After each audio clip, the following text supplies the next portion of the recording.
Mummy, छत पर बहुत तेज ठंडी हवा चल रही होगी। मैंने सारे कपड़े धो तो दिए हैं, लेकिन क्या मैं इन्हें सुबह सुखा दूं? क्यों, सुबह ठंड नहीं होगी क्या? चल चुपचाप से सारे कपड़े आप भी छत पर सुखा करा।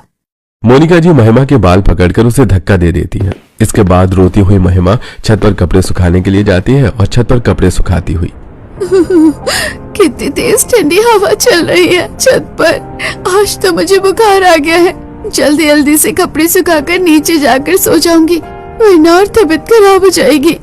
महिमा जल्दी जल्दी कपड़े सुखा रही होती है, तभी उसके सौतेले भाई रोहित, मुकुल और ऋतिक जाकर छत का दरवाजा बंद कर जाते हैं। बहुत तेज ठंड लग रही थी ना तुझे? चल अब अच्छे से सर्दी के मजे ले, ठंडा ठंडा कूल कूल। हाँ भैया, आपने बहुत अच्छा सबक सिखाया है। इसको अब मजा आएगा जब पूरी रात ठंड में छत पर रहेगी। रोहित मुकुल जब महिमा को छत पर बंद कर रहे होते हैं, तभी सीता देख लेती है। ये क्या कर रहे हो तुम लोग इतनी ठंड में? तुम लोगों ने मेरी बेटी को छत पर क्यों बंद कर दिया है? चलो फटाफट से दरवाजा खोलो छत का। अच्छा, अब तो हम पर चिल्लाओगी। रुको, अभी माँ को बुलाता हूँ। माँ ही तुम्हें सबक सिखाएगी अब। माँ देखो माँ, ये औरत हमें डांट रही है और इसने हमें मारने की भी कोशिश की। अपने बेटों की आवाज सुनकर मोनिका अपने कमरे से बाहर आती है और सीता के बाल पकड़कर कहती है, क्यों रे मनूस, तेरी इतनी हिम्मत? खुद तो तू बेटा पैदा ना कर पाई और मेरे बेटों पर चिल्ला रही है। तुझे तो अब मैं सबक सिखाऊंगी। गुस्से में मोनिका सीता जी को सीढ़ियों से नीचे धक्का दे देती है, जिसकी वजह से उसके माथे से खून आने लगता है और वो वहीं बेहोश हो जाती है। वहीं छत पर ठिठुरते हुए महिमा को बहुत तेज बुखार चढ़ जाता है और अगली सुबह जब सीता जी को होश आता है तो वो छत का दरवाजा खोलते हैं। अरे मेरी बच्ची, इतनी ठंड में पूरी रात छत पर बैठी रही। तेरा बदन तो गर्म तवे की तरह तप रहा है। चल तू फटाफट से नीचे चल। हाँ माँ, लेकिन आपके सर पर ये चोट कैसे लगी? इन लोगों ने फिर आपको परेशान किया ना? भगवान जाने हमारे ये दिन कब बदलेंगे। मुझे अपनी चिंता नहीं है मेरी बच्ची। इस महीने तो 25 साल की हो जाएगी तू। बस तेरे दिन बदलने वाले हैं। कैसे माँ, मेरे दिन कैसे बदलेंगे? मुझे तो लगता है कि इन नरक भरी रातों से मुझे मुक्ति कभी नहीं मिलेगी। सीता जी महिमा को ये सब बात बता ही रही होती है कि तभी 2 दिन बाद यह मनोज 25 साल की हो जाएगी। हमें इसके लिए कोई रिश्ता देखना होगा। अभी ये सारी जायदाद हमारे नाम में हो पाएगी, वरना तो हम इसी तरह भिखारी बने रहेंगे। पता नहीं तुम्हारे पिताजी को ऐसा क्या दिखाई दिया, उसे मनुष्य में जो सारी जायदाद उसके नाम कर गए और इतनी सारी शर्त लग गई। तुम चिंता मत करो, इसकी शादी होते ही मैं इसे जबरदस्ती सारी जायदाद अपने नाम करवा लूंगा। मैंने इसके लिए रिश्ता भी देख रखा है। अगर वहां से हाँ हो गई तो जल्दी ही इसकी शादी करके इसे घर से निकाल देंगे। हाँ, और इसकी वो मनहूस माँ तो बेचारी अपनी बेटी के गम में ही मर जाएगी। फिर हम होंगे इस घर के असली मालिक। दरवाजे के बाहर खड़े होकर सीता जी अपने पति और सौतन की बातें सुन रही होती है और मन ही मन में सोचती है, तुम लोग जितना खुश होना चाहते हो लो, जब तुम्हें पूरी सच्चाई पता चलेगी तो तुम्हारे पैरों तले जमीन सरक जाएगी। लेकिन अच्छा है, इसी बहाने कम से कम मेरी बेटी की जिंदगी तो संवर जाएगी। अपने पति और सौतन की बात से सीता जी खुश थी, क्योंकि वो जानती थी कि भविष्य में कुछ ऐसा होने वाला है जिसकी शायद किसी ने कल्पना भी नहीं की होगी। और कुछ ही दिन बाद, सुन सीता, मैं तेरी लड़की के लिए एक बहुत अच्छे घर में रिश्ता पक्का किया है। 1 हफ्ते बाद हम उसकी शादी कर देंगे। मुझे शादी में कोई भी बखेड़ा नहीं चाहिए, इसीलिए अपनी लड़की को समझा देना। ठीक है, चलो अच्छा है, कम से कम मेरी बेटी को अपने मायके की नरक भरी रातों से तो छुटकारा मिलेगा। महिमा जब अपनी शादी की बात सुनती है तो, हे भगवान, मेरी शादी, अगर मेरा मायका इतना बुरा है तो ससुराल कितना बुरा होगा। मैंने तो लोगों को कहते हुए भी सुना है कि सास और ससुराल दोनों ही नरक जैसे होते हैं। मेरी तो मायके की रातें भी इतनी दुखदाई और दर्द भरी थी। पता नहीं ससुराल में क्या होगा। महिमा अपने मन में ससुराल के नाम से डरती है, लेकिन 1 हफ्ते बाद उसकी शादी हिमांशु से कर दी जाती है। और शादी वाले दिन, ओए लड़की, चल इन कागजों पर साइन कर और ये सारी जायदाद मेरे नाम कर दे। पता नहीं मेरे बाप को कौन सा प्यार उमड़ रहा था तेरे ऊपर कि सारी जायदाद तेरे नाम कर गया। पापा, मैं साइन कर दूंगी, लेकिन आप मेरी माँ का ख्याल रखना। हाँ हाँ, क्यों नहीं, तेरी माँ की ही गुलामी तो करेंगे हम। चल साइन कर। महिमा डरते डरते साइन कर देती है और शादी होने के बाद महिमा अपने ससुराल पहुंचती है, जहां उसका धूमधाम से गृह प्रवेश होता है। और गृह प्रवेश के बाद, महिमा बेटा, अपने नए घर में तुम्हारा स्वागत है। भाभी को उनके कमरे में लेकर जाओ, इतनी ठंड है, वो शादी के बाद थक गई होगी। चलिए प्यारी भाभी, मैं आपको आपके रूम में ले चलती हूँ। महिमा अपने कमरे में जाती है जहाँ एक गर्म हीटर चल रहा होता है। उसका बिस्तर एकदम रुई के जैसा मुलायम और मखमली होता है। महिमा अपने बिस्तर को छूकर देखती है, तभी हिमांशु कमरे में आ जाता है। क्या हुआ महिमा, तुम ऐसे बिस्तर को क्यों देख रही हो? अरे ये तुम्हारा ही कमरा है। देखो मैं तो बहुत थक गया हूँ, चलो तुम भी चेंज करके सो जाओ। महिमा की मायके की रात बहुत ही डरावनी, कष्टकारी और दुखदाई होती थी। इसी वजह से महिमा को विश्वास नहीं हो रहा था कि ससुराल में आकर उसे इतना नरम मुलायम बिस्तर और इतना गर्म माहौल मिलेगा। महिमा अपने पुराने दिनों को याद करती है और सोचती है, क्या मेरे मायके की रात और ससुराल की रात में कोई फर्क होगा? ये ससुराल में भी मुझे मायके की तरह ही दर्द भरी रातें गुजारनी होगी। महिमा पुराने दिनों को सोच ही रही होती है, तभी हिमांशु, अरे महिमा तुम्हें सोना नहीं है क्या? सो जाओ, काफी ठंड हो रही है और रात भी हो गई है। उस रात महिमा अपनी जिंदगी में पहली बार चैन से पूरी रात सोई थी। अगले दिन सुबह उठकर महिमा रसोई में जाती है और अपनी पहली रसोई की तैयारी करती है। अरे आज तो खाने की खुशबू से ही पेट भर जाएगा। ऐसा लग रहा है आज तो पूरा घर इतनी अच्छी खुशबू से महक रहा है। भाई क्या क्या बनाया है आज हमारी नई बहू ने अपनी पहली रसोई में? बहू ने तो रसोई में पूरी, पकोड़े, हलवा, सब्जी, न जाने कितने सारे पकवान रख दिए हैं। आज तो खाने में मजा आ जाएगा। भाभी जल्दी से खाना लेकर आओ, मैं भूख लगी है। महिमा डरते डरते सारा खाना टेबल पर रखती है और सभी लोग खाना खाकर महिमा की खूब तारीफ करते हैं और उसे शगुन देते हैं। महिमा का ससुराल में पहला दिन तो अच्छे से गुजरता है, लेकिन जैसे ही रात होने वाली होती है, हे भगवान, फिर से ही रात आ गई। पहली रात तो जैसे तैसे अच्छी खासी गुजर गई, आज पता नहीं क्या होगा। अरे भाभी, आप अकेले अकेले कमरे में क्या कर रही हो? सभी लोग बाहर हॉल में बैठे हुए हैं, आप भी हमारे साथ जाकर बाहर बैठे हो। नहीं अनन्या, मुझे अभी किचन में बहुत सारे काम है। अभी तो बहुत सारे बर्तन पड़े हैं और किचन भी साफ करनी है। अरे भाभी, आप इतनी ठंड में किचन में काम क्यों कर रही हो? हमारी मेड है ना, वो कर लेगी, आप टेंशन मत लो। नहीं अनन्या, काम तो सारा मुझे करना होगा ना। अपने मायके में भी सारा काम मैं ही करती थी। रात को ठंड में तो ये तो फिर भी मेरे ससुराल है। महिमा फटाफट जल्दी जल्दी रसोई की तरफ जाती है और बर्तनों का ढेर साफ करने के लिए ठंडे ठंडे पानी में हाथ देती है। तभी उसकी सास मीना जी वहां आ जाती है। अरे महिमा बहू, तू यहाँ पर क्या कर रही है? इतनी ठंड में तू ये बर्तन क्यों साफ कर रही है? चल यहाँ से। और हमारे यहाँ नौकर है बर्तन साफ करने के लिए, और नहीं भी होते तो तुम्हें ये सब काम करने की कोई जरूरत नहीं है। इतनी ठंड है, तुम्हारे हाथ भी सूज रहे हैं। चलो आओ, मैं तुम्हारे हाथों की मालिश कर देती हूँ। नहीं मम्मी जी, ये तो मेरा काम है ना, मैं कर लूंगी। मैं अपने मायके में भी सारा काम करके ही सोती थी। अरे कोई बात नहीं, तुम अपने मायके में सारा काम करती थी ना, लेकिन ये तो तुम्हारा ससुराल है। तुम्हें ससुराल में ये सब करने की कोई जरूरत नहीं है। मीना जी की महिमा का हाथ पकड़कर उसे रसोई से बाहर ले जाती है और गरम गरम तेल से उसके हाथों की मालिश करने लगती है। महिमा को ऐसा ममता भरा स्पर्श पहली बार मिला था, क्योंकि मायके में उसकी सगी माँ चाहकर भी उसकी मदद नहीं कर पाती थी। सास को अपनी मालिश करते देखकर महिमा की आंखों से आंसू आने लगते हैं और वो सोचती है, क्या सच में मेरी किस्मत इतनी अच्छी हो सकती है? मायके में मेरी रातें कितनी डरावनी होती थी। ठंड में मेरे हाथ सूज जाते थे, लेकिन फिर भी मुझे काम करना पड़ता था। और यह ससुराल में मेरी सास खुद मेरे हाथों में मालिश कर रही है। महिमा रोते रोते अपने मन में ही बातें सोच रही होती है कि तभी मीना जी, महिमा बेटा, तुम रो क्यों रही हो और इतना कांप क्यों रही हो? हम हैं तुम्हारे पास, और अगर तुम्हें ठंड लग रही है तो अभी हीटर चालू कर देते हैं। अखिल, जरा एक और हीटर चलाना देखो तो, भाभी को कितनी ठंड लग रही है। अखिल फटाफट से हीटर ऑन करके आता है। भाभी, एक हीटर मैंने आपके रूम में भी ऑन करके रख दिया है, आप टेंशन मत लो, आपको ठंड नहीं लगेगी। अपने ससुराल वालों का इतना सारा प्यार देखकर महिमा को अच्छा महसूस होता है, लेकिन उसे अपनी किस्मत पर अभी भी भरोसा नहीं होता और मायके में मिला हुआ ट्रॉमा वो अपने दिमाग से नहीं निकाल पाती। महिमा बेटा, तुम्हें कुछ खाने का मन है तो बता दो, हम तुम्हारे लिए मंगवा देंगे। कुछ गरम सूप या चाट, बताओ क्या खाओगी? नहीं पापा जी, मुझे कुछ नहीं खाना, मैं बस सोना चाहती हूँ।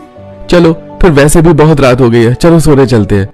हिमांशु महिमा को अपने साथ रूम में ले जाता है, लेकिन महिमा अपने मायके की रातों के ट्रॉमा में ही होती है। जैसे तैसे उसकी आंख लगती है कि उसे सपना आता है और सपने में, चल री मनुष, फटाफट ये बर्तन साफ कर, उसके बाद पूरे घर का पोछा लगाना है तुझे और बाहर का फर्श भी धोना है। माँ, मेरे हाथों में सूजन आ रही है, मैं ये बर्तन सुबह साफ कर दूंगी। अरे सुबह क्यों, अभी क्या तेरे हाथों में मेहंदी लगी है? चल चुपचाप से सभी साफ कर। सपना देखते देखते महिमा बहुत जोर जोर से रोने लग जाती है और उसे रोता देखकर, अरे क्या हुआ महिमा, तुम इतना घबरा क्यों रही हो और रो क्यों रही हो? ठंड ठंड, मुझे ठंड लग रही है बहुत जोर से। मैं बर्तन नहीं साफ करूंगी ठंड में। अरे अरे, कोई नहीं कराएगा तुमसे बर्तन साफ। अरे तुम शांत हो जाओ। माँ पापा देखो महिमा को क्या हो रहा है। हिमांशु घबराकर अपने घर वालों को बुलाता है और जैसे ही सब उसके कमरे में आते हैं महिमा को रोता देखकर, क्या हुआ हिमांशु बेटा, तुम इतना जोर जोर से चिल्ला क्यों रहे थे? और महिमा तुम इतना जोर जोर से रो क्यों रही हो? कोई बुरा सपना देख लिया क्या? हाँ माँ, शायद इसने कोई बुरा सपना देख लिया है और ये रोने लगी। इधर आओ महिमा बेटा, घबराओ मत, हम है ना तुम्हारे पास, चिंता मत करो। और मैं हूँ ना, मैं भी तो तुम्हारी ही माँ हूँ। मीरा जी प्यार से महिमा के बगल में बैठती, उसका सिर अपनी गोद में रखकर उसके बाल सहलाती है और प्यार से उसे अपनी गोद में ही सुला लेती है। महिमा चैन की नींद सो जाती है। अगले दिन, सुनिए जी, महिमा को कोई पुराना सदमा लगा हुआ है जिसकी वजह से वो रात इतनी परेशान और बेचैन हो जाती है। हमें उसकी वजह जाननी होगी, लेकिन उससे पहले हमें महिमा की रातों को बेहतर बनाना होगा। हाँ मुझे भी यही लगता है। अभी उसे हमारे घर में आए 2 दिन ही हुए हैं और दोनों रातों में वो परेशान हो रही है। दिन में तो वो नॉर्मल रहती है। हाँ माँ, उसे मैं रोजाना रात को घबराते हुए देखता हूँ। वो नींद में बड़बड़ाती रहती है, अचानक उठ जाती है और रोने लग जाती है। मुझे लगता है हमें महिमा को डॉक्टर को दिखाना चाहिए। अगर ऐसा ही रहा तो महिमा तो बेचारी हमेशा इसी उलझन में रहेगी और ऐसी ही रातों में बेचैन और परेशान रहेगी। मेरे एक दोस्त हैं डॉक्टर विकास, हम उनके पास जा सकते हैं। वो दिमाग के डॉक्टर हैं। मुझे लगता है महिमा का ट्रॉमा वही ठीक कर पाएंगे। तुम कहो तो मैं बात करूं? हाँ हाँ, आप बात कीजिए, क्योंकि मैं अपनी बहू को ऐसे परेशान नहीं देख सकती। इसके बाद अतुल जी डॉक्टर विकास का अपॉइंटमेंट लेते हैं और महिमा को उनके पास लेकर जाते हैं। सारे टेस्ट करने के बाद डॉक्टर विकास, देखिए अतुल जी, आपका फ्रेंड होने के नाते मैं आपसे कुछ छुपाना नहीं चाहता, लेकिन आपकी बहू को मानसिक तनाव है। ये शायद उसकी पिछली जिंदगी का कोई सदमा है जो उसके दिमाग से नहीं निकल पा रहा है। तो हमें क्या करना चाहिए? हमेशा क्या करें कि हमारी बहू को इस तनाव से मुक्ति मिल जाए और वो चैन से रात में सो सके। कोशिश कीजिए कि उसके सोने से पहले की जो पल है वो उसके लिए सबसे बेहतर पल हो और वो सोने से पहले खुश रहे ताकि उसे चैन की नींद आए। अगर कुछ दिनों तक ऐसा हो रहा तो वो अपने इस ट्रॉमा से बाहर आ सकती है। जी ठीक है डॉक्टर, हम कोशिश करेंगे। डॉक्टर से सलाह लेने के बाद विकास जी अपने घर आते हैं और अपने घर में सभी को ये बात बताते हैं। ये बात सुनने के बाद, तो हमें बहू की ससुराल में रातों को स्पेशल बनाना होगा। उसकी मायके की रातों की जगह ससुराल की रातों की यादें उसके दिमाग में रहनी चाहिए, जिससे वो खुश रह सके। मेरे पास एक आइडिया है, क्यों ना हम भाभी की हर रात स्पेशल बनाएं और रात को उन्हें खुश रखें? क्यों ना आज हम बॉनफायर जलाएं? रात को सारे लोग मौज मस्ती करेंगे, डांस करेंगे, खाएंगे पिएंगे। इससे भाभी को अच्छा लगेगा और वो खुश भी हो जाएंगी। परफेक्ट आइडिया, चलो आज बॉनफायर करते हैं। महिमा का दिन तो आसानी से भी जाता है, लेकिन जैसे ही रात होती है हिमांशु से कहता है, महिमा आज हम लोगों ने बॉनफायर प्लान किया है, तो आज जल्दी मत सोना। हम लोग छत पर बॉनफायर जलाएंगे और मस्ती करेंगे और फैमिली टाइम स्पेंड करेंगे। लेकिन रात को तो बहुत ठंड होती है और वो भी छत पर, हम सभी को ठंड लगेगी हिमांशु। अरे तुम चिंता मत करो, मैंने सारा इंतजाम कर लिया है। रात में हिमांशु अपने परिवार के साथ छत पर बॉनफायर जलाकर मौज मस्ती करते हैं। इससे महिमा को काफी अच्छा लगता है और वो खुश हो जाती है। उस रात महिमा को कोई भी बड़ा सपना नहीं आता और वो चैन से सोती है। इसके बाद हर दिन हिमांशु का परिवार कुछ न कुछ प्लान करते हैं और कभी वो रात में क्लब जाते हैं, कभी मूवी का प्लान करते हैं और एक रात। Thank you so much Himanshu, आज तुम्हारे और सारे परिवार की वजह से मैं इतने साल पुराने ट्रॉमा से बाहर आ पाई हूँ। अच्छा चलो फिर सभी लोग गर्मा गर्म हॉट चॉकलेट पीने चलते हैं। पास ही में एक कैफे है जहाँ का हॉट चॉकलेट बहुत फेमस है और हम वो ही पियेंगे और घूम फिर कर वापस आ जाएंगे। हाँ मुझे भी हॉट चॉकलेट बहुत पसंद है, चलो चलते हैं। सभी लोग हॉट चॉकलेट पीने जाते हैं जहाँ अचानक महिमा को चक्कर आ जाते हैं। अरे महिमा बहू क्या हुआ, तुम्हें चक्कर क्यों आ रहे हैं?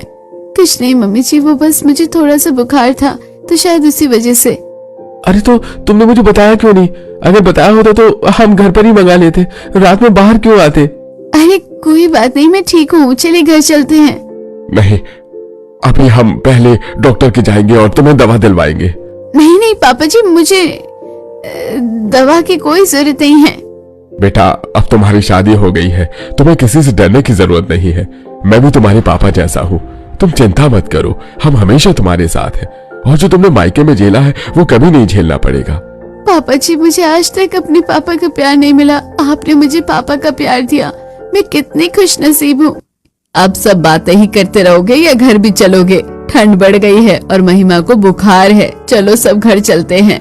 मीना जी की बात सुनकर सभी घर आते हैं और महिमा आज फिर से सुकून भरी नींद सोती है। लेकिन दूसरी तरफ महिमा के मायके में सभी की नींद उड़ी हुई थी। अरे ये क्या हो रहा है? आप वकील साहब, मैंने तो पूरे कागज पढ़े थे। इसमें साफ लिखा था कि महिमा के 25 साल होने के बाद वो अपनी मर्जी से अपनी प्रॉपर्टी किसी के भी नाम कर सकती है। हाँ, ठीक कहा आपने, वो किसी के भी नाम कर सकती है, लेकिन आपके पिताजी की वसीयत के हिसाब से केवल अपने परिवार के नाम। और अगर आप दूसरी शादी कर लेते हैं तो आप उसके परिवार से बेदखल हो जाएंगे, इसलिए यह प्रॉपर्टी आपको नहीं मिल सकती। लेकिन कोई तो रास्ता होगा, कैसे भी करके ये प्रॉपर्टी मुझे चाहिए। देखिए, एक रास्ता है। अगर आपकी बेटी प्रॉपर्टी के इन पेपर्स पर साइन कर दे और ये अप्रूव करे कि वो बिना जोर जबरदस्ती के चाहती है कि प्रॉपर्टी उसके पिता को मिले और उसके पिता के उसके और उसकी माँ से अच्छे संबंध है, तो प्रॉपर्टी आपको मिल सकती है। ठीक है, मैं इन कागजों पर उसके साइन कर लाऊंगा। कैसे भी करके मुझे प्रॉपर्टी चाहिए ही चाहिए। वकील से बात करके हरीश जी घर आते हैं और मोहिनी जी को सारी बात बताते हैं। आपको लगता है कि आपकी वो मनहूस बेटी इन कागजों पर साइन करेगी? अब तो वो ससुराल में भी बहक ही गई होगी। अरे ऐसे कैसे नहीं करेगी? उसकी माँ है ना हमारे पास, ये कराएगी। अगर नहीं करेगी तो मैं इसे जान से मार दूंगा। आप अभी फोन करो, उसे कहो कि हम कल सुबह ही आ रहे हैं उसके घर इन पेपर्स पर साइन कराने के लिए। उसी रात महिमा के परिवार में सभी लोग हॉल में बैठकर मूवी देख रहे होते हैं। तभी महिमा के पास पापा का फोन आता है। हेलो। अरे क्यों नहीं मनहूस, तुझे पहले से ही पता था ना कि प्रॉपर्टी ट्रांसफर में लिमिटेशंस है। कल हम वहाँ आ रहे हैं, तुझे कल ही दोबारा पेपर्स पर साइन करना होगा। लेकिन पापा, मैंने तो साइन कर दिया था ना, अब क्या हो गया? हाँ, वो मुझे पता है। तू और तेरी माँ कितनी चालाक है हम जानते हैं। तूने और तेरी माँ ने जानबूझकर हमें नहीं बताया कि प्रॉपर्टी मेरे नाम डायरेक्टली नहीं होगी। अरे अब तुझे दोबारा साइन करने होंगे, मुझे कोई नाटक नहीं चाहिए। हरीश जी महिमा से बात करके गुस्से में फोन रख देते हैं और महिमा फोन करते ही रोने लग जाती है उसे रोता देखकर। क्या हुआ बेटा, रो क्यों रही हो? तुम्हारे पापा का ही तो फोन था ना। हाँ मम्मी, वो कल आ रहे हैं। अरे ये तो खुशी की बात है ना, तुम्हारे मम्मी पापा कल आएंगे तुमसे मिलने। हाँ मैं जानती हूँ कल क्या होगा। हे भगवान, रात न गुजरे कभी। मैंने अपने मायके में जितने दर्दनाक रातें बिताई हैं, सभी से ज्यादा डरावनी होगी ये रात। उस रात महिमा सो ही नहीं पाती और पूरी रात रोती रहती है। अगली सुबह, भाभी आपके मम्मी पापा आए हैं, मैं उनको आपके कमरे में भेज रही हूँ। ठीक है अनन्या। हरीश जी और मोहिनी जी दोनों महिमा के कमरे में आते हैं और उन्हें देखते ही महिमा कब कपाने लगती है, जिसे देखकर देखा हरीश जी, आज भी इसके रग रग में मेरा ही खौफ है। अरे तुम खुश बाद में हो ना, पहले हम जिस काम के लिए आए हैं वो कर लेते हैं। चलिए लड़की, ये कागज साइन कर। नहीं नहीं, मैं नहीं करूंगी साइन। आप लोग मेरी प्रॉपर्टी भी ले लोगे और मेरी माँ को भी मार दोगे। मैं आप लोगों को अच्छे से जानती हूँ। ऐसे कैसे नहीं करेगी साइन, मैं भी देखती हूँ। इसके बाद हरीश जी महिमा के गाल पर थप्पड़ मार देते हैं और मोहिनी जी उसके बाल पकड़कर उसे जबरदस्ती बिठा देती है और उसे साइन कराने की कोशिश करती है। तभी उसका परिवार वहां आ जाता है। अरे आप लोगों की हिम्मत कैसे हुई मेरी बहू के साथ जोर जबरदस्ती करने की? आप लोगों को क्या लगा आप हमारे घर में आकर हमारी बहू को परेशान करेंगे? हमें पता नहीं चलेगा। हमें महिमा ने पहले ही सब बता दिया था कि कैसे आपने मायके की रात उसकी कष्टकारी दर्दनाक बना रखी थी। जैसे जैसे हमने उसके ससुराल की रात बेहतर बनाई है, और आप फिर? छी, शर्म आती है मुझे आपको अपना रिश्तेदार कहने में। आइए इंस्पेक्टर साहब, आपने अपनी आंखों से देखा ना ये सब। ले जाइए इन्हें और सजा दिलवाइए, गवाही हम देंगे। अरे तुम ऐसा नहीं कर सकते, मैं इसका बाप हूँ। हाँ, वो बाप जिसने कभी मुझे बेटी नहीं समझा, मेरे और मेरी माँ के साथ गलत किया। पूरी जिंदगी ले जाइए इंस्पेक्टर, इनको जेल में बंद कर दीजिएगा। इसके बाद पुलिस हरीश जी और मोहिनी जी को पकड़कर ले जाती है। महिमा सास के गले लगकर रोने लगती है। मम्मी जी, मुझे अपनी माँ की चिंता है, न जाने वो कहाँ होंगी। चिंता मत करो, मैंने हिमांशु और अखिल को भेजा है तुम्हारी माँ को यहाँ लाने के लिए। इस समय महिमा की माँ सीता देवी बीमारी की हालत में वहां आ जाती है और महिमा को सास के गले लगे देखकर, मुझे माफ कर दे मेरी बच्ची, मेरी वजह से तुम्हारी ये हालत हुई, लेकिन तुम्हारे ससुराल वालों ने तुम्हारी मायके की काली रात को ससुराल की रोशन रातों में बदल दिया। बहन जी, अब आप भी हमारे साथ रहिए, मैं चाहती हूँ मेरी बहू हमेशा खुश रहे। इसके बाद सभी लोग साथ में खुश रहते हैं और महिमा की मायके की रात अब ससुराल की रातों में बदल जाती है।